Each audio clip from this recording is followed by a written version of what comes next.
Hi, I'm Yulia, and this is Burning Questions. And the topic or the question that set the internet on fire this week is why is the West always so late with aid to Ukraine? I have here today Glenn Grant, who's going to help us answer it. Glenn, please introduce yourself.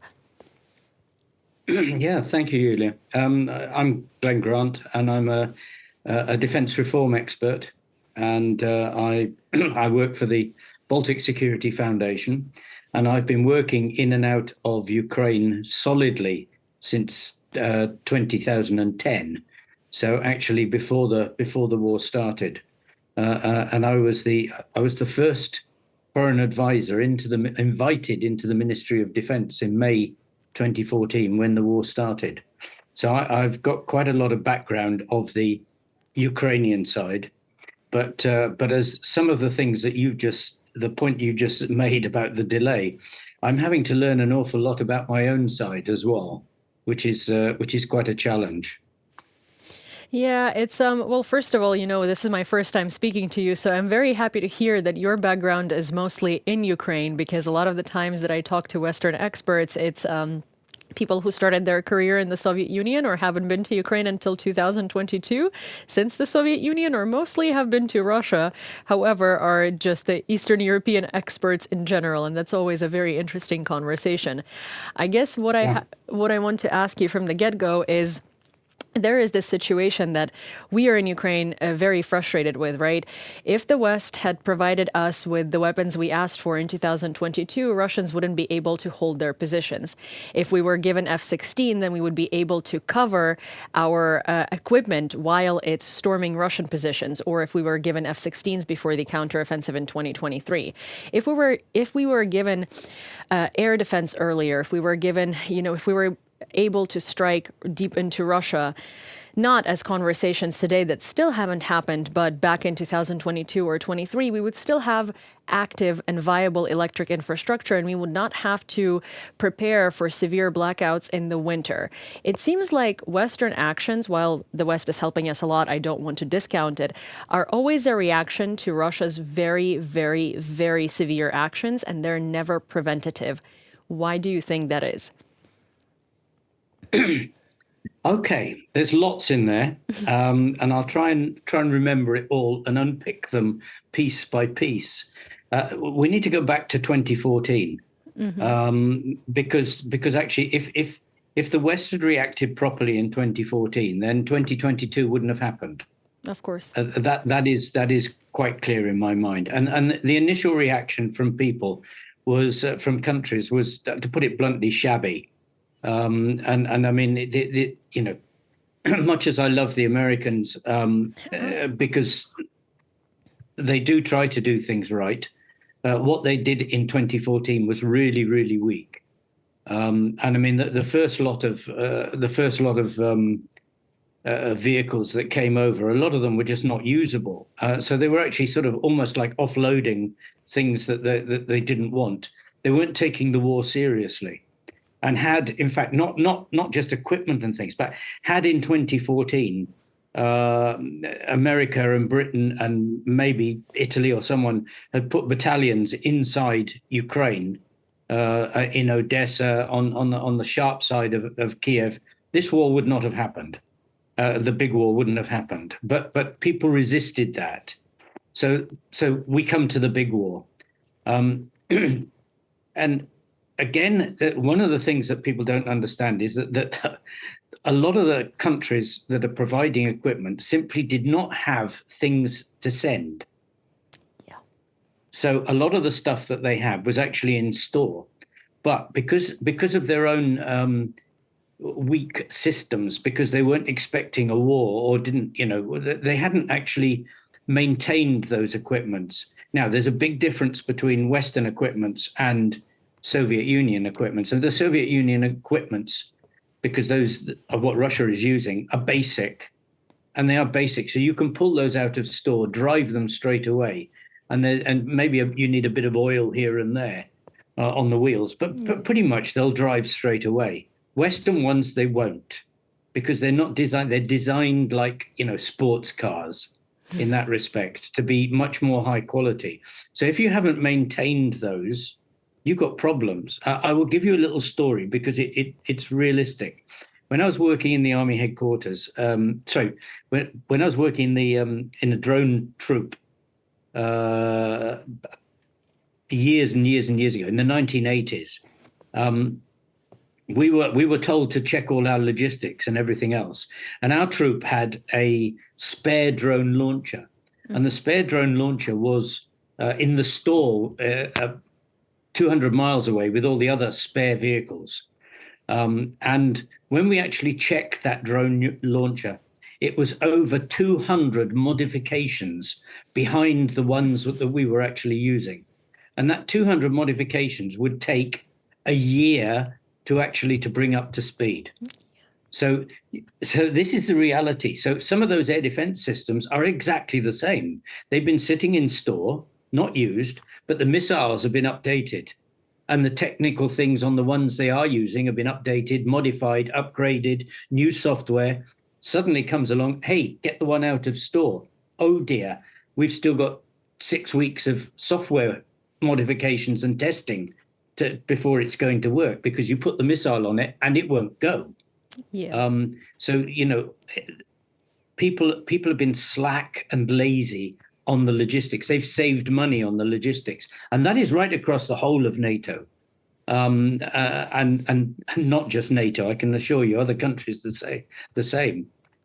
So when the war started, 22, there was a lot of teeth sucking because a lot of things were simply not ready to go. You saw, I think, Germany, that they had a spare tanks, but those tanks needed a year to bring up to scratch. Mm-hmm.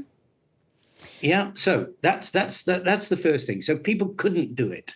And in a lot of cases, the ammunition, we simply didn't have the ammunition. We weren't expecting a war that burnt through ammunition at this rate. I am going to go back and say that during the Cold War, we were. But the Cold War has gone on, and it's different ministers, different chiefs of defense, different people who've simply forgotten what happened in the Cold War. Let me jump forward to F-16. Now, F-16, you mentioned, is a Ukrainian problem. Not a Western problem. Mm-hmm. The problem was simply you had no pilots who spoke English and no maintainers who spoke English who could go and actually start to be trained. So although some of the F-16s also needed modifications, if you haven't got pilots that can learn, then you're in trouble. And I mean, the difference for F-16 to one of the MiGs is the difference between the difference between an old Skoda, a Zhiguli, and a Formula One car. It's a totally different concept. It's a different way of flying. It's got different systems on it, and they're all in English. They're all in English, and they're all in Western concepts, which the pilots have to learn from scratch. And the Ukrainians, they were told this. The Ukrainian Air Force were told this. Not once, but many times. They were given a paper on it a long time ago, I think about 2016, which explained if you want to go to F-16, this is what you've got to do and what you've got to have. And that was ignored for whatever reason. Well, Poroshenko so is there the we reason. Are on those things. Now come up to date. Delays in America. Well, you know that the first delay was simply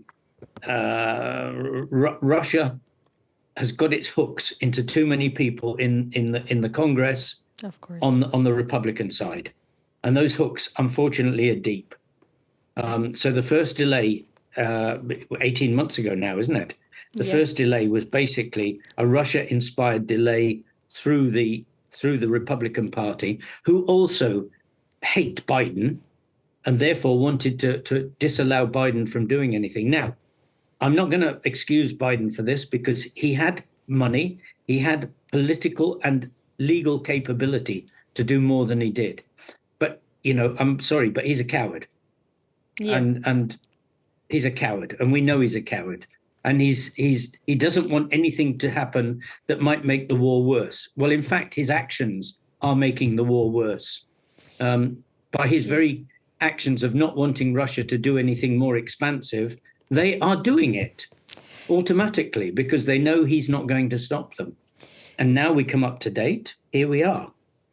In a It's recent the same again. In a recent interview, Jens Stoltenberg actually said something that resonates with what you're saying. He said, there are no risk-free wars, and a much higher risk is letting Russia win in Ukraine than letting Ukraine do something to Russia. Because in reality, the rhetoric of escalation is actually inaction, is letting Russia escalate far further than Russia could. I guess what I was trying to say is not necessarily delays that concern, the lack of ammunition and the lack of working tanks. Like, I'm so familiar with, aid packages that, for instance, announce, let's say off the top of my head, 20 units of something, and then they open the hangar and they're like, oh crap, we only have We've only 5. got 6. Yeah. And it's going to take 5 years to restore them as well. So oopsie doopsie, Ukraine is not getting it anymore. But or anytime soon. But I guess these are, for instance, what the worst part of it is what we had just arrived at is, the rhetoric of escalation and not letting Ukraine do something that can be completely, totally effective and done, like the strikes deep into Russia. In your understanding, what can strikes deep into Russia accomplish for Ukraine and for the world in terms of this war? Obviously, we all have an idea of what that does, but the more people with military background, with opinions that are valued in the world say it, the better it is. So I would like to hear your opinion on it. Well, the first thing is it will do a lot less than you want, because it's only one tool out of many tools, and strikes into deeper strikes will push the Air Force back. No question about that. I mean, personally, I'd like to see strikes on civil airfields, on the radars, to kill the radars, to stop all civil traffic in Russia, because that would actually hurt the population. Remembering that we're not going to beat Russia militarily. And that's a fact. They just can keep going with shit after shit after shit, day after day. We have to beat the population. And the only way to beat the population and to beat is to unseat Putin and create a dynamic that allows us to go for talks. And at the moment, we're not going to have that dynamic. So we have to make Putin unstable. And just hitting military things will not do that, because Putin doesn't care. He thinks he can keep going forever. And when you look at it, they're still exporting oil. So the sanctions are not working there. They're still exporting other stuff. They're getting things from North Korea. They're getting drones from there. We're not stopping that. And longer range attacks may make these things slightly less, but they're not going to change fundamentally unless you actually change the dynamic of the country. And we're not doing that at the moment. So, I mean, as I said, I'd like to see them take out the civil airfields, because that would change a dynamic. That would change a business dynamic and a political dynamic. And I'd also like to see them using those longer range weapons where they can, hitting every sewage plant that you can. Let Russia smell Ukrainian victory would be my line, because that's real. That is real. When it starts to get that, people can't flush the toilets and things like that, that begins to be real on people. Well, I 50-50 agree with you and disagree with you, and if you allow me, I will give you my understanding and opinion of the situation. While I'm not a military expert, I'm a political expert, and I'm very well versed in Russia and Eastern Europe in general, and I don't think that Russian civil society actually has ever historically reacted to anything. So beating Russia's population, in my personal and humble opinion, is not necessarily something that we can accomplish either. It does look like JDAMs have a really long striking range, and they could hit every airfield up to Murmansk, except for Murmansk. So that would be a really big help. But what I do think is Russia's Achilles heel, if you will, is Crimea. I think that Russia's civil population, the only thing that they probably could react to, which would demoralize the entire nation, is Crimea, because it's been built up to be this holy grail, the Mecca of Russian. I don't disagree. I don't disagree with that at all. The question is, what are you going to do? And if you want Crimea, hitting it is not going to do something. Well, so hitting it is not going to do something. I guess a very big rumor and idea that's been floating around is that if you take Crimea back, the rest will follow, because realistically, it has to be a combination of military and political action, right?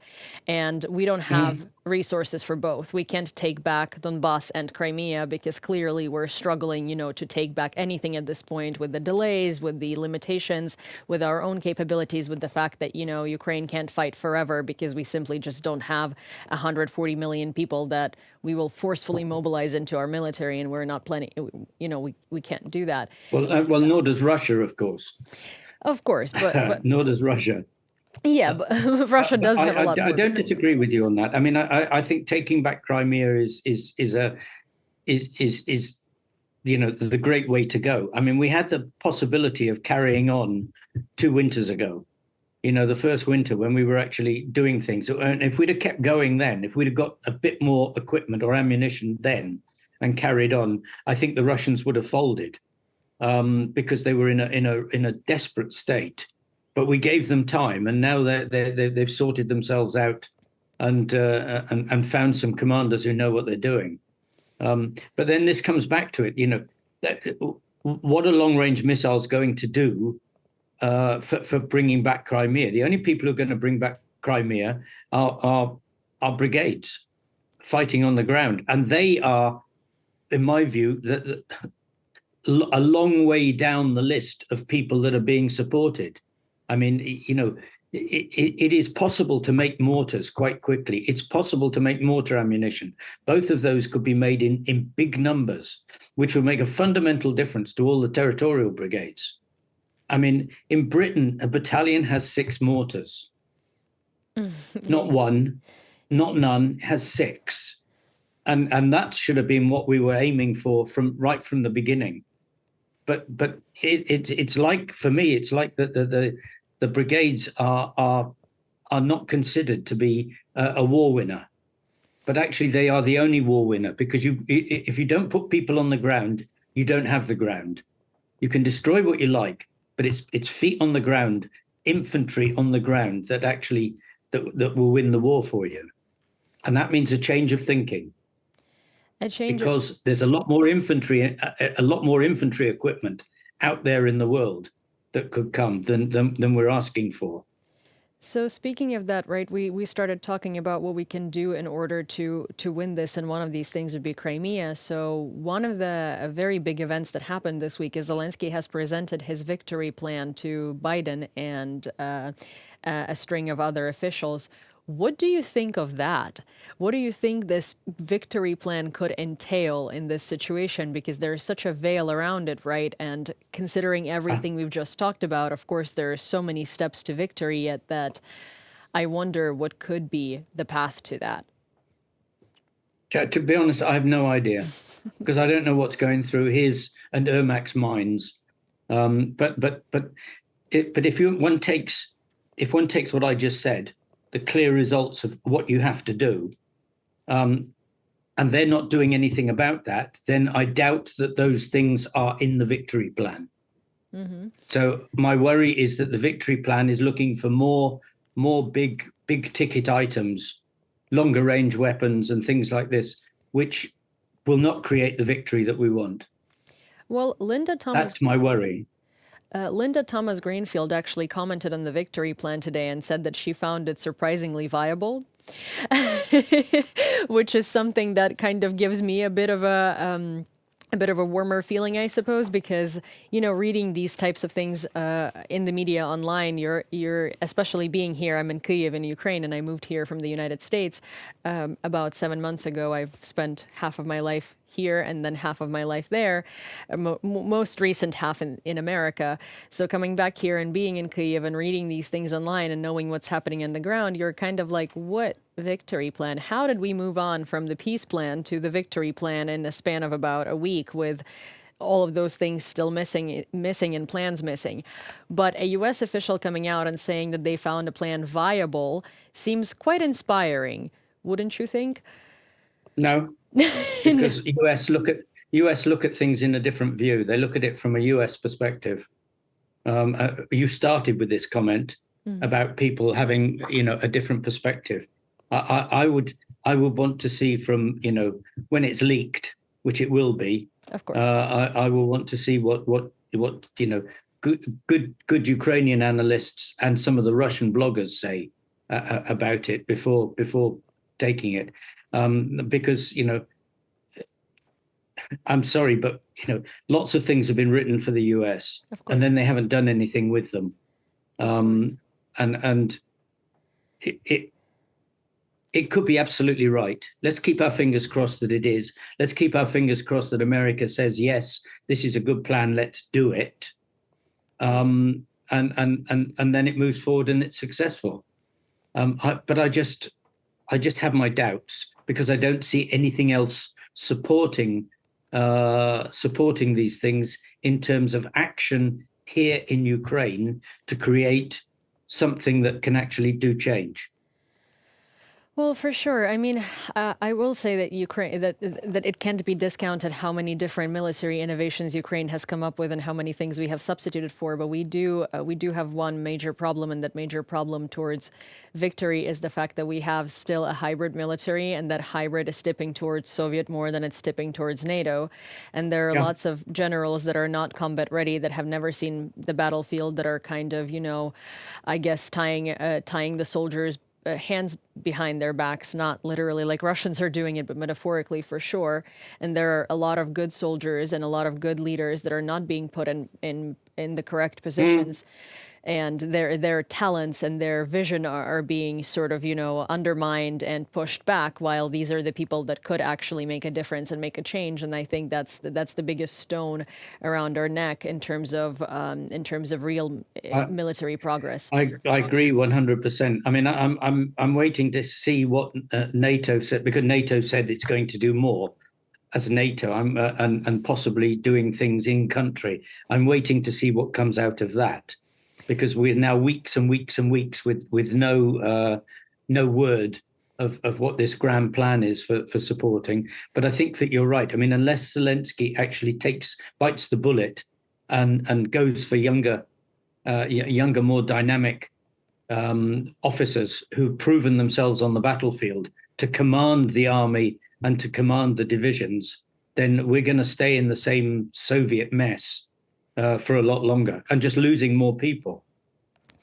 I mean, I think so. I work a lot with various different military men, both foreign military volunteers and Ukrainians, and I do think that there has been some progress. And of course, the younger people that are very excited about making change are making some change. Some other younger people are trying to make change, and it's not happening. Mm. But I do agree very much that one of these things that we have left over from the Soviet Union, it's kind of like a blast in the past, right? Is you would rather put a decorated general with a bunch of medals that he earned simply by going to a bunch of military schools in charge of the military than someone that has actually been to the battlefield and has demonstrated skills. Like, I would Yeah. give an example of, maybe it's not a very good example because Redis, Denis Prokopenko,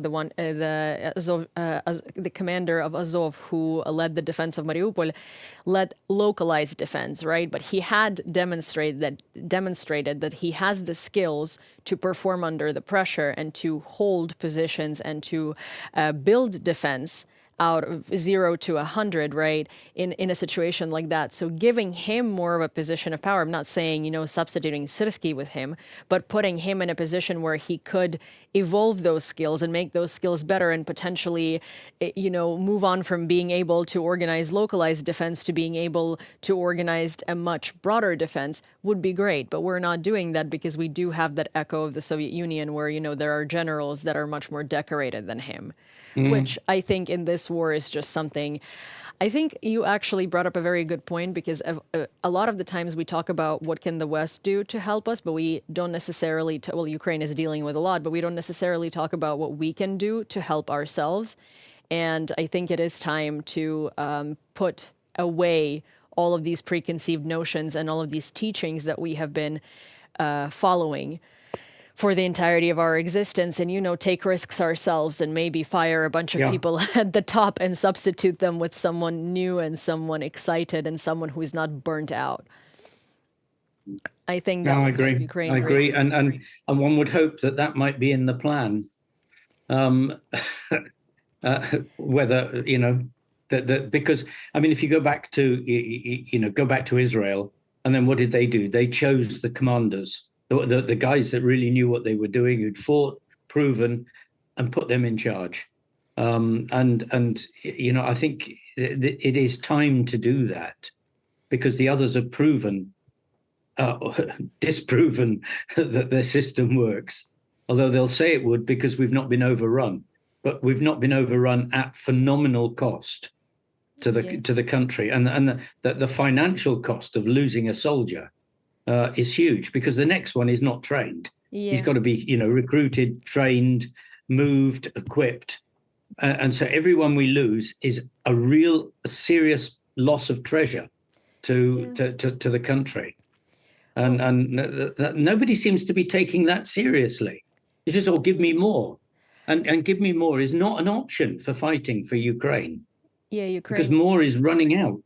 Yeah, Ukraine can't fight forever. You actually made a very great Can't fight point. forever, and this is what Putin wants. This is why it's so dangerous that Putin just wants to outlast Ukraine, and he is convinced that he will do so. And I would say that on our current path, we're on a dangerous path that he might We achieve are that. allowing him the conditions to achieve that, yes, and by we, he I mean, has he has the initiative that he wants, and we're not breaking that.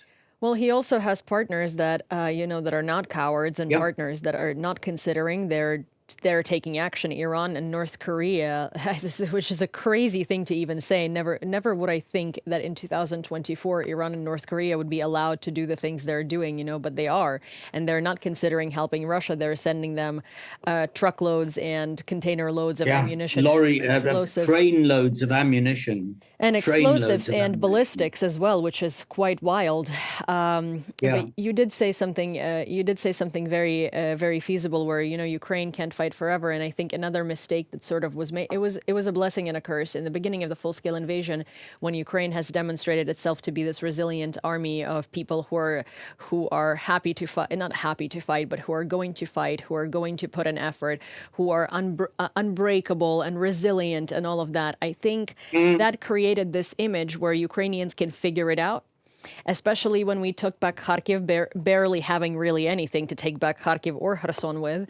I think that set a precedent of, oh, we don't really have to do all of these things because they will figure it out. But it was momentum. And very often, when yeah. foreigners come to visit Ukraine, I hear this thing where they come in and they're like, wow, but the spirit is really drowning. It's like, the spirit of victory and being unbreakable, and the Ukrainian people coming together is really like, I just wish that spirit came back. And it's so funny to me because, in layman's terms, dude, it's been 2.5 years of war. I wake up from Shahed attacks every night. The Yeah, sound of air raid sirens is now, I think, forever imprinted in my ears. I am overworked. yeah, I yeah. am tired. All of us are tired. We're still doing everything we can, but this kind of Disney idea of Ukrainians being these coming to Ukraine and Ukrainians being these people that are just on the streets, weaving nets and doing all of these things is just unrealistic. I think that the world also at this point has very unrealistic expectations of us, where we get the bare minimum and we have to do the maximum with it. Maximum with the bare minimum. Yeah, Yeah. and you can see that time and time again. And but again, we go back to this. There are so many more things that Ukraine could do, or the government could do, that it's not doing. It's not focusing on winning. And if you're writing a paper to America, a victory plan. America is not going to win this war for Ukraine. Ukraine is. So a plan in America is nothing. The plan should be for the Ukrainians of how we're going to win this war. That's where the plan should be. It should be to the top 250, 300 working Ukrainians, people who understand what's going on, and then they should be involved in the plan. And if they're not, then I'm sorry, but the plan on the Ukrainian side will not work. Change management is very clear about these things. If you don't tell the workforce what they've got to do, they can't do it, and they won't do it. If you don't create the capabilities for your strategy, you don't have the capabilities. And the capabilities have got to come from from Ukrainian people. You can give them equipment, but it's Ukrainian people who have to take that equipment to war and make it happen. Therefore, change management is very simple. They have to be told and included in the plan before the plan is finalized, because otherwise they just can't, and some cases, physically not able to do it. That's what worries me about this plan, because the Americans won't do it for us. Yeah. Well, part of me, kind of like part of me wants to give a discount to this country and the management of this country because we are in this impossible sort of situation where everyone is overwhelmed and everyone is tired and everyone, I think people are not thinking clearly anymore. And I mean, people in power and people not in power because it's hard, it's difficult. It's kind of the example I like to give is, when your company is going under and something really big happens, usually you can hire a consulting firm that has done this time and again and knows how to advise you how to get out of this situation. Well, our consulting firms have never been in this situation since World War II. So we don't necessarily, have someone who has been in this shoes who can help us how to do it. But at the same time, I think, this sort of trope of Ukraine can do maximum with the bare minimum and, oh, we can get away and get by needs to end on both the Western side and Ukrainian side. Yeah, I think we've reached the absolutely. stage of the war where we can't get by anymore. We need very concrete solutions, both coming in from Ukraine. We need risk taking coming in from Ukraine. And I don't only mean Yeah, Kursk region was a risk and it was a good risk and it paid off, but I don't mean risks like that. I think our leadership and and the collective Western leaderships need to sit down, calm down, take a deep breath, and reform a lot of things because at this point we are not only losing time, but we're losing critical time where I think the world order is in question because Russia is either going to win and we're all screwed, or Ukraine is going to win and we can slowly start rebuilding the world to the point that it makes sense, functions, and international laws and regulations work because we're clearly seeing that none of these things are applicable right now. I agree. I agree. But then that demands a lot from a lot of people. I mean, I think that most of the senior Western leaders, Britain, the American State Department, not necessarily the White House, but the State Department, and countries like Estonia, Lithuania, Latvia, Netherlands. A lot of these people are quite happy to sit down and discuss what's going to happen, and then try and provide it in their own way, within their own limits. Yeah. But it does take the government of Ukraine to actually to not just to demand, but actually to listen in about some of these things, like not having a Soviet army, but actually trying to westernize and enable. I mean, you've got so many talented engineers and IT software people. They're not all dead yet, thankfully. But there's so many of them, and those people can do huge amounts, and they're doing it, but on a limited scale. They do it for one or two units, their own units, but that's not necessarily a systemic way of actually doing operations or systemic way of fighting a war. For sure. Hey, we still got how many different organizations have we got fighting this war at the moment? How many special forces have we got fighting this war? Different ones.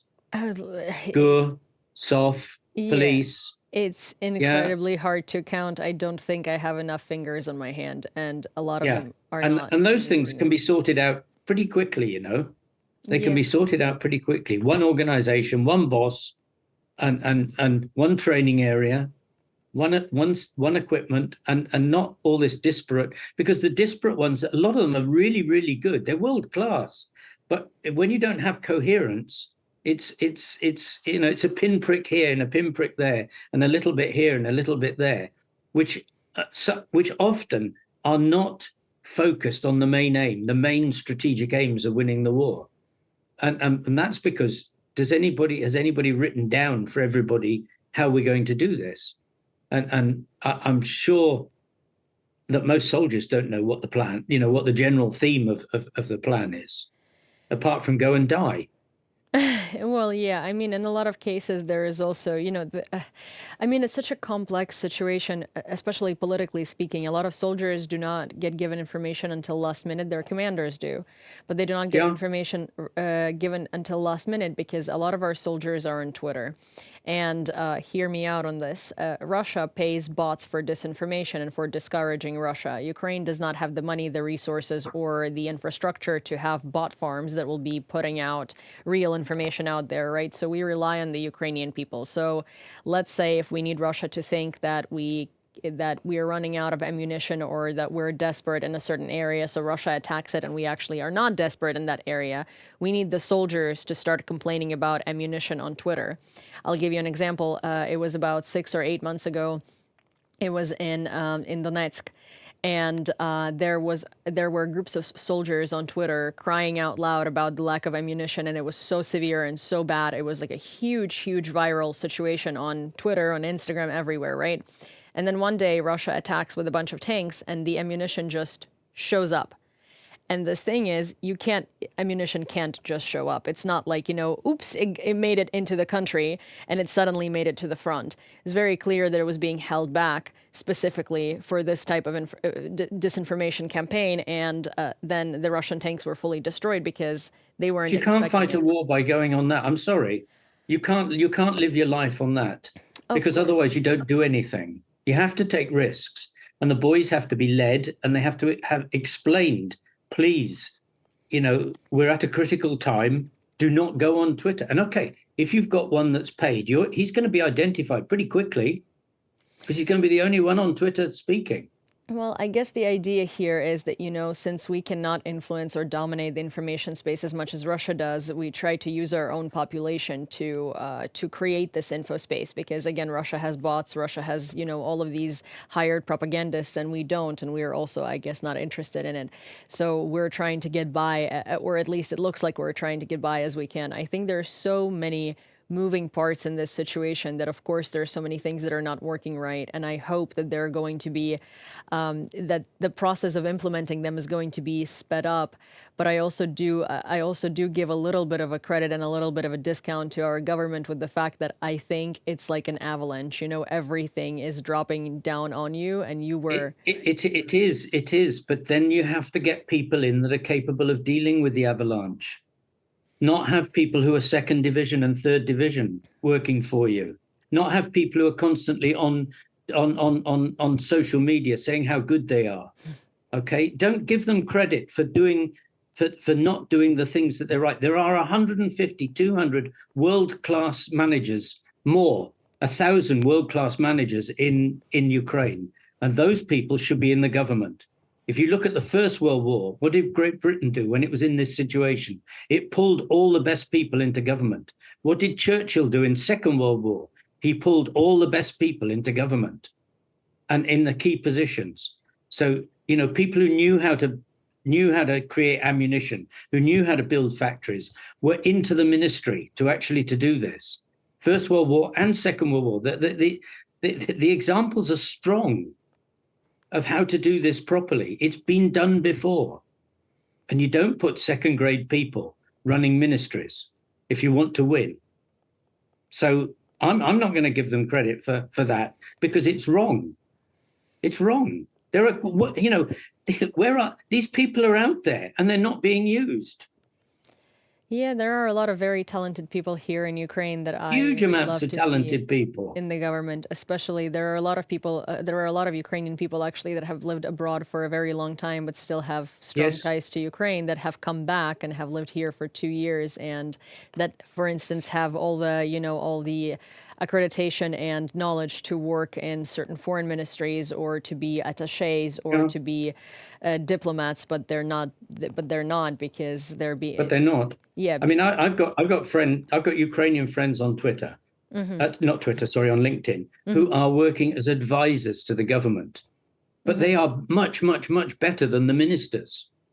They shouldn't be advisors. They should be as you say, people who've worked in America for 10, 15 years and have got all that experience, and they're advisors. And if you're only an advisor, as I have been many times, you don't get listened to all the time. You also You don't don't get have You don't get the power of action. yeah, you don't have the executing power, which is Yeah, that's a very. that's necessary. I really like your no bullshit approach, Glenn. To be honest, I really like that you really speak your mind and speak your truth without the political correctness and political censorship in a way. So I guess to summarize this conversation, what do we think are the key? You know, if you and I were to come up with a victory formula right now, what would be the key things that you would put in the first three slots of it? Concentrate on equipping the brigades properly. Drones, mortars, and firepower. That's number one, because they're doing the dirty work. And the more that you can give them to do that dirty work, the quicker they will do the job for the country. That's my first takeaway. Second, government of all abilities. The best people into the government, not friends, but absolutely the best people, whether they are on the opposition side or not, because that is so important. Third thing is talk to the people honestly, talk to the public honestly, not in sound bites, not lying about what's actually going on, but actually say, this is the problem, this is the challenge, we need you to help us do it. Because at the moment, government and public are running on two separate lines. And that is not a good thing if you want to win a war. And I guess I think that could be summarized in, everything in life is best with direct and clear communication, and that's interpersonal relationships, romantic relationships, and winning wars as well. So I think point number three is very clear communication and really expressing yourself in it. And I would say point number four is the one that I would address to Western leaders is stop fearing Russia, because Russia should fear you, Yeah, not the other way yeah, around. yeah, absolutely, absolutely. We shouldn't be worried about crossing Russia's red lines. Russia should be worried about crossing ours. And Yeah, that, I think, absolutely. the psychological factor is another very big factor to winning and to securing not I wouldn't even say Ukraine's victory, but Russia's defeat, because the main problem in the world is not necessarily Ukraine's victory, as much as I would like to think that as a Ukrainian, it's the defeat of Russia. Well, thank Yeah, you so very much for joining me today and having this amazing conversation with me. I actually thoroughly enjoyed it because it seemed like the veil of political correctness had really fallen. And I do enjoy that approach because, we're all out of patience for nice speeches. I think we all just want direct and clear communication. And I think you have really provided that today. So thank you very much to you for that. And I hope to thank speak to you. you again soon. Okay, yes, thank you very much. Thank you And so much. yeah, and glory to Ukraine, and let's win. Glory to the heroes for sure. Let's I hope that you and I Yeah, both have the power of contributing to it somehow. yeah, yeah, hope so. Thank you, Glenn. Okay, thank you. Bye-bye. Thank you. Bye. Well, this was Burning Questions, and honestly, I guess it's not the typical outro I usually do, but I personally thoroughly really enjoyed this conversation. And I think if anything, it is going to set the internet on fire because it is polarizing. But the thing is, I don't think we can win anymore with non-polarizing conversations and with the veil of political correctness over them, as much as to the Western leaders, you need to stop the bullshit and really speak clearly and say that you're scared of Russia and that's why you don't want to do certain things, instead of saying, oh, escalation, or oh, we don't know. And stop being scared of Russia. And to us in Ukraine, well, you guys, we are a democracy and the power has always been with the people. And I think it's time that we as a society also stop taking this as something that we can swing by. And I'm not saying we have been. Hey, Ukraine has been doing its absolute, especially Ukrainian people, we have been doing a lot, but we can do more. And I think it's time that we get the second wind. I will see you next time. However, I will be traveling to the United States to bring this spirit that we had just had to the Action Ukraine Summit and the sidelines of that summit, where I will be personally speaking to several senators. So next week, while I will be traveling, I will still be recording. However, my location and the quality of said recordings is going to change a little bit. And I'm going to be in the United States for a month. So I'm very excited to bring you, more information from a different continent and from my other home and sort of hopefully recharge and get a fresh perspective. And I'm excited to bring you on that journey with me. So next time I see you, I will be in the US. And you will be seeing a very different picture, both, metaphorically and literally speaking.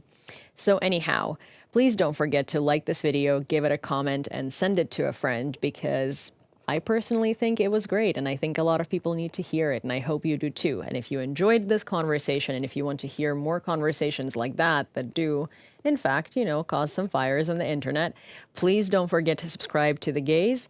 And of course, till next time.